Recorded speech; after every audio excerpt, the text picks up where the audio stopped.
You're watching Newstainment Television. I mean, a lot of things happen. I think actors, in most things they do undergo some training. And we were under the Chhatra Chaya of Raj and DK and Sita. And honestly, for me, I was just following what Raj and DK were telling me to do. I've completely surrendered in this, very unlike the other processes of me doing films. So I hope that the audience likes it. I hope you guys like it. So this is very rewarding to see this now over here and then everyone else watching it on YouTube or any other social media. But what I can remember is my initial conversations with Gaurav about this show and how we were going to make it, and it's been such a long road, but thank you for making it happen. So thank you Amazon for making this happen. Thank you. Like Varun said, I think it's good people to surrender to Raj and DK. Their vision and their storytelling is, I think every actor's dream to be part of their world, because it's definitely a unique world and it shows. I think it shows. It's incredible. It's been a long journey and we're very excited that we're finally here, very close to the release of our series, our baby. We put in a lot of work into this, so I'm really glad that all of you love the trailer and the teaser as well. Looking forward. Wishing you both the best for Citadel, Honey Bunny, and Varun, congratulations, you've completed 12 years in the industry. On the 12th of October, a few days back, you gave us 16 fantastic movies. Let's have a huge round of applause and congratulate. Thank you, Varun. Now, what convinced you to choose Citadel, Honey Bunny as your first series, and how different is the role of Bunny from the other action heroes that you portrayed so far? Honestly, it's because of Family Man. When I saw Family Man 1 and 2, I saw Sam was in it as well. And I saw that show and it was a late night phone call with DK. He must have wondered why I'm calling him so late. And we just started discussing just action and how I've never done action. And what's the space of action I want to do. And I don't think he was supposed to tell me at that point, but he leaked it. He told me that they're doing something with the Russos, and I was like, you had me at Russos. I was like, what is this, like Russos and Raj and DK? I was just like, my God, this is something global, this is going to be huge.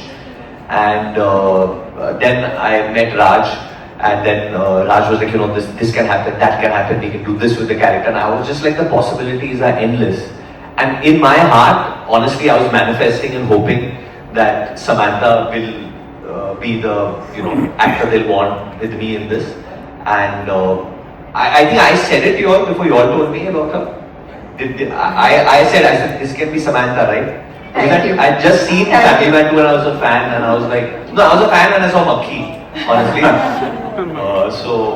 Thank you. So I think everything just came together. There's KK Sir in this, who I'm a huge fan of. There's Sikandar, who I'm so happy that we are sharing screen space for the first time. I've known him since he bullied me when I was a child, so this is great.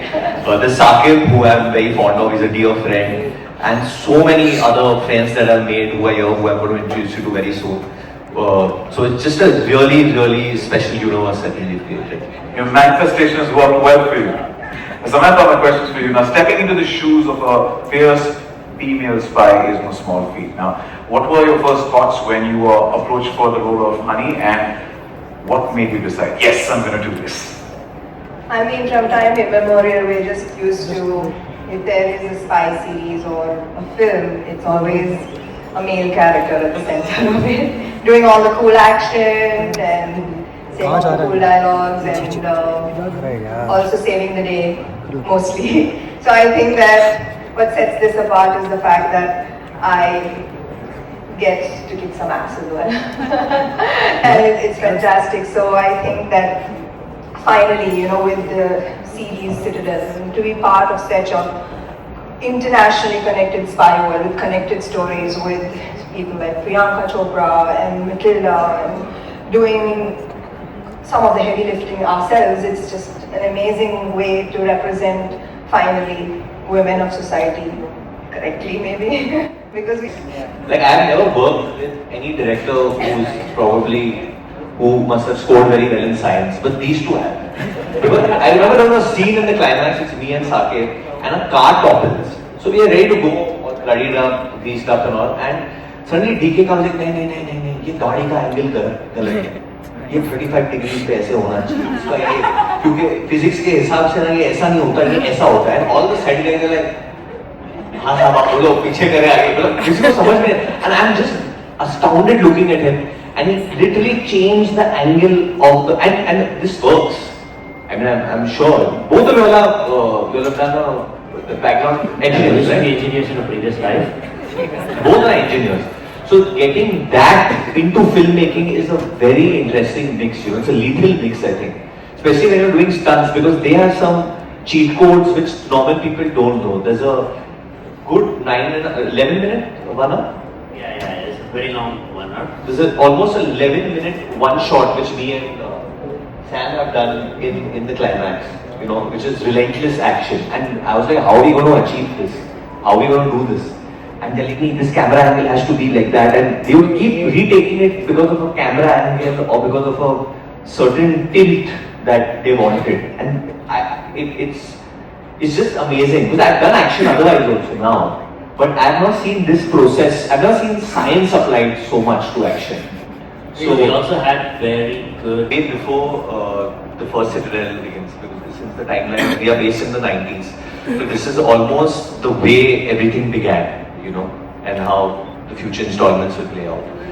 So it was starting afresh almost. We didn't have any reference to look up to, because obviously we're in the 90s, so we don't get all the crazy gadgets that are available today. But we had to rely a lot on the things that people did in the 90s. 90s also happens to be my favorite period of probably filmmaking and life, because I was at that age where I was running wild probably at that age. But yeah, so it was really, really fun. So Bunny, can I see? Yeah, so Bunny is an orphan.